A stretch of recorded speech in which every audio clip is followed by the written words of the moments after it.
Hello guys, welcome back on my YouTube channel. आज मैं आपके लिए एक बहुत ही प्यारी सी स्टोरी लेकर आई हूँ जो चार चोर और पंडित जी के सोने के लोटे की है। तो स्टोरी स्टार्ट करते हैं। एक गांव था जहाँ पे चार चोर रहते थे। उसी गांव में एक पंडित जी रहा करते थे जिनके पास सोने का लोटा था। वो चार चोर आपस में मिल बांट कर चोरी करते थे और जो कुछ भी मिलता उसे आपस में आधा आधा बांट लेते थे। चारों चोरों में एक चोर बहुत होशियार था जो एक आंख से काना था। जब भी वे कोई चोरी करने जाते थे तो सबसे पहले काना चोर आगे बढ़ता था और वही पहली चोरी करता था। पंडित जी अपने सोने का लोटा लेकर खेत में लैट्रिन करने जाते थे। उन चारों को ये बात पता लग गई। एक बार पंडित जी अपना सोने का लोटा लेकर ईख में लैट्रिन करने गए। पंडित जी जैसे ही अपनी धोती उठाकर नीचे बैठने को हुए तभी उन्हें ईख में कुछ हरकत महसूस हुई। पंडित जी चौकन्ने हो गए। वो समझ गए कि आज कोई चोर उनका लोटा चुराने आया है। पंडित जी ने अपनी धोती बांधी और लोटा उठाया और बड़बड़ाने लगे। आज मैं पंडितानी से पूछूंगा। मैं डेली सोने का लोटा लेकर आता हूँ और आज पंडितानी ने मुझे तांबे का लोटा दे दिया। मैं अभी जाके पूछूंगा उनसे। मैं बिना उस लोटे के लैट्रिन नहीं कर सकता। अभी पूछ के आता हूँ पंडितानी से। पंडित जी बड़बड़ाते हुए ईख में से बाहर निकल गए ताकि चोरों को उन पर शक ना हो और पंडित जी सीधा अपने घर चले गए। चारों चोर हाथ मसलते रह गए। पंडित जी घर पहुँचे और उन्होंने अपनी पंडितानी से कहा, आज मैं बाल बाल बचा हूँ। ईख में चोर मेरा लोटा चुराने आए थे। वो तो मैंने उन्हें देख लिया था और बहाना मारकर उन्हें बेवकूफ़ बना के मैं चला आया। पंडितानी ने कहा, संभल के रहना वरना ये चोर तुम्हारा लोटा ले जाएंगे। पंडित जी बोले, हाँ, वो चोर मानेंगे तो नहीं क्योंकि उन्हें पता है कि हमारे घर सोने का लोटा है, इसलिए वे रात में भी आएंगे। पंडितानी बोली, कोई बात नहीं, आप चिंता मत कीजिए। मैं देखूंगी उन चोरों को। आने दो, अच्छा सबक सिखाऊंगी उन्हें। शाम का वक्त था। पंडित जी और पंडितानी दोनों बिस्तर लगाकर आंगन में लेटे थे। तभी उन्हें महसूस हुआ कि बाहर कोई चल रहा है। पंडित जी समझ गए कि वही चोर आए हैं उनका लोटा चुराने। तभी उन्होंने पंडितानी को इशारा किया और पंडितानी शुरू हो गई। वो कहने लगी, अरे पंडित जी सुनते हो? पंडित जी बोले, हाँ बताओ भाग्यवान। बोली, मैंने अपना जो अनार का पेड़ है उसके ऊपर पैसों से भरे थैलियाँ बांधती हैं जिनमें सोने के सिक्के हैं। मैंने वो सारे सिक्के पेड़ पर बांधकर लटका दिए हैं। कोई भी चोर हमारे घर आएगा और घर में सामान ढूंढकर चला जाएगा। उन्हें पता ही नहीं लगेगा कि हमने पैसे अनार के पेड़ पर टांग दिए हैं। पंडित जी बोले, हाँ भाग्यवान, तुमने ये काम बहुत अच्छा किया। आजकल चोरों का कोई भरोसा नहीं है, कब चोरी करके ले जाएं। चारों चोर दीवार से कान लगाकर पंडित और पंडितानी की बातें सुन रहे थे। तभी पंडित और पंडितानी दोनों शांत हो गए। बोले, मुझे नींद आ रही है, तुम भी सो जाओ पंडितानी। पंडितानी बोली, ठीक है, सो जाओ, सुबह वैसे भी जल्दी उठना होता है। दोनों लोग चुप हो गए और चुपचाप चोरों की हरकतें देखने लगे। उधर चोर आपस में सलाह मिलाने लगे कि सबसे पहले पैसे लेने कौन जाएगा। काना चोर बोला कि देखो भाई, सबसे पहले तो मैं जाऊंगा, बाद में तुम लोग आना। चोर बोले, ठीक है भाई, पहले तुम जाओ, बाद में हम चले जाएंगे। काना चोर दीवार कूदकर पंडित जी के घर में घुस गया और पैसे की थैली तोड़ने के लिए उसने जैसे ही अपना हाथ आगे बढ़ाया तो बहुत सारी पीली बर्रैया ने उसके हाथ और मुंह पे छेद लिया।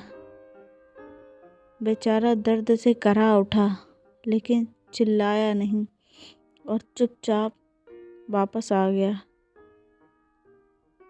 उसके साथियों ने पूछा, क्या हुआ भाई, पैसे मिले नहीं? बोला, नहीं यार, पंडितानी ने बहुत ही टाइट गांठ बांध रखी है, मुझसे तो खुलती ही ना बनी। तुम जाओ, तुम खोल कर आओ, मुझसे तो खुली नहीं। दूसरा चोर बोला, अरे यार, तुम तो वैसे ही पहले मैं करता रहता हो और तुमसे एक थैली नहीं खुली, हटो, मैं लेकर आता हूँ। दूसरा चोर गया, उसने जैसे ही हाथ बढ़ाया उसे भी बर्रइयों ने छेद लिया और उसका मुंह और हाथ सब सुजा दिए।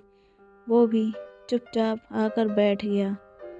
बाकी दो चोरों ने पूछा, क्या हुआ भाई? बोला, यार, सही कह रहा था, मुझसे भी ना खुली वो थैली, पता नहीं पंडितानी ने कौन सी गांठ लगाई है, खुलती ही नहीं है। तीसरा चोर बोला, हटो, मैं लेकर आऊँगा। वो भी गया और उसे भी बर्रइयों ने छेद लिया। ऐसे ही करते करते चारों चोरों को बर्रइयों ने छेद लिया। उधर पंडित और पंडितानी चुपचाप हंस रहे थे और चोरों की हालत देख रहे थे। सारे चोर आपस में बातें करने लगे, यार, पंडितानी ने तो चूतिया बना दिया और हम लोगों को बर्रइया से छिदवा दिया। काना कहता है, कोई बात नहीं, आज तो बच गया पंडित, अगली बार नहीं बचेगा। चारों चोर आपस में बातें करते हुए अपने अपने घर चले गए। उधर पंडित और पंडितानी आराम से सो गए। दूसरा दिन हुआ और पंडित जी कहने लगे पंडितानी से कि कल तो हम बच गए, लेकिन वो चोर हमारा पीछा नहीं छोड़ेंगे। पंडितानी कहती हैं, आप चिंता क्यों करते हैं, मैं हूँ ना, मैं देख लूँगी, शाम तो होने दो। फिर शाम होती है और पंडित पंडितानी लेट जाते हैं। वो चोर फिर से पंडितानी के घर के बाहर आकर दीवार से चिपक जाते हैं और पंडितानी की बातें सुनते हैं। पंडितानी कहती हैं, अजय सुनते हो? हाँ भाग्यवान, क्या कह रही हो? मैंने ना अपने दूसरे वाले कमरे में कढ़ाई के नीचे सोने की अंगूठी रखी है। कोई भी चोर आएगा तो उसे पता ही नहीं लगेगा कि हमने वहाँ पे सोने की अंगूठी रखी है। पंडित जी कहते हैं, बहुत अच्छा किया भाग्यवान। वैसे भी आजकल बहुत चोरियाँ हो रही हैं और चोर बहुत शातिर भी हो गए हैं।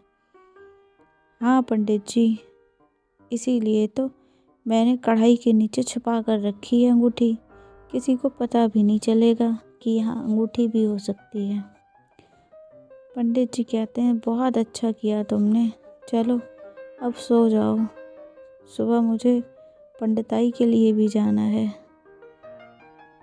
पंडित और पंडितानी दोनों सो जाते हैं। उधर चोरों में आपस में सलाह होने लगती है कि पहले अंगूठी कौन लाएगा। काना चोर कहता है, पहले तो मैं ही जाऊंगा, बाद में तुम लोग जाना। चोर कहते हैं, यार एक ही तो अंगूठी है, तू ही ले लेगा तो हमें क्या मिलेगा। काना कहता है, नहीं भाई, देखो जिसके नाप की आ जाए वो ले जाना, लेकिन पहले तो मैं ही जाऊंगा। बाकी के चोर उसकी बात मान जाते हैं और कहते हैं, चल ठीक है भाई, तू ही चला जा। काना चोर दीवार को कूदकर पंडितानी के दूसरे कमरे में चला जाता है और कढ़ाई को उठाकर जैसे ही अपना हाथ अंगूठी उठाने के लिए बढ़ाता है, एक बड़ा सा काला बिच्छू उसकी उंगली में छेद लेता है। चोर बेचारा दर्द से कराहते हुए चुपचाप वापस आ जाता है। उसके साथी पूछते हैं, क्या हुआ, अंगूठी लाया नहीं? काना कहता है, यार मेरे तो वो अंगूठी आई ही नहीं, तुम लोग जाओ। मेरे तो आई ही नहीं, शायद तुम्हारे आ जाए। दूसरा चोर कहता है, हटो मैं जाता हूँ, मैं लेके आऊँगा अंगूठी। काना कहता है, हाँ हाँ जा भाई, तू ही ले आ, मेरे तो आई ही नहीं। दूसरा चोर जाता है और उसे भी बिच्छू डंक मार देता है। वो भी चुपचाप वापस आ जाता है। बाकी दो चोर पूछते हैं, क्या हुआ भाई, ले आया? कहता है, नहीं यार, मेरी भी ना आई, बहुत ही छोटी अंगूठी है, पता नहीं पंडितानी ने किसके लिए न बनवाई है। तीसरा चोर कहता है, हटे यार, मैं लेके आता हूँ। वो भी जाता है और बिच्छू उसके भी डंक मार देता है। वह भी चुपचाप मिसमिसाते हुए चला आता है। कहता है, मेरी तो बहुत बड़ी थी यार, इसलिए मैं लाया ही नहीं। चौथा जाता है और उसके भी बिच्छू डंक मार देता है।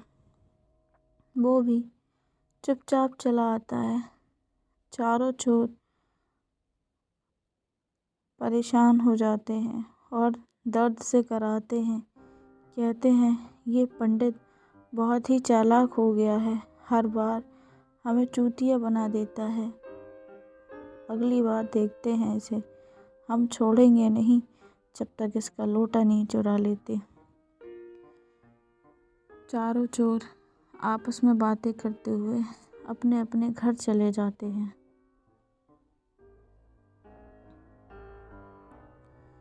अगले दिन सुबह को पंडित जी कहते हैं, पंडितानी ऐसे कब तक हम लोगों से पीछा छुड़ाएंगे? पंडितानी कहती हैं, हाँ पंडित जी, अब तो इनका कुछ परमानेंट ही इलाज करना पड़ेगा, क्योंकि ये लोग ऐसे पीछा नहीं छोड़ेंगे।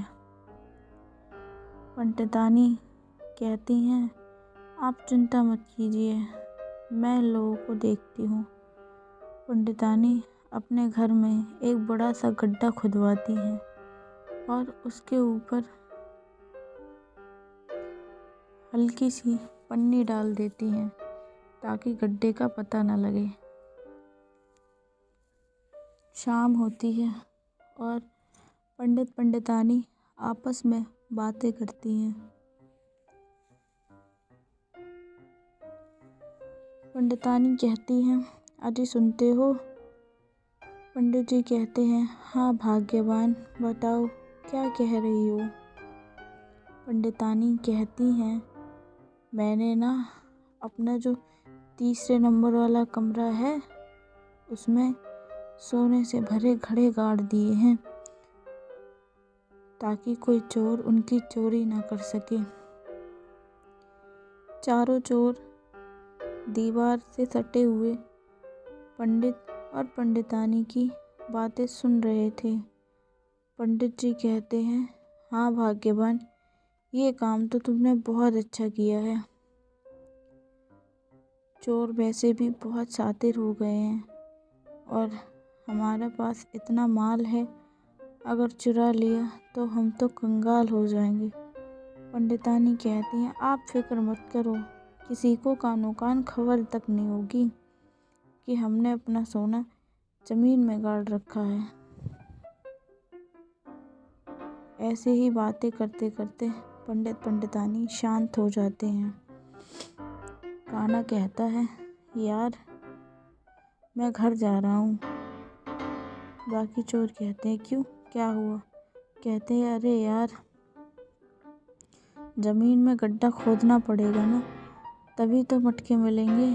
पहले मैं घर से खोदने के लिए कुछ लेके आऊँ।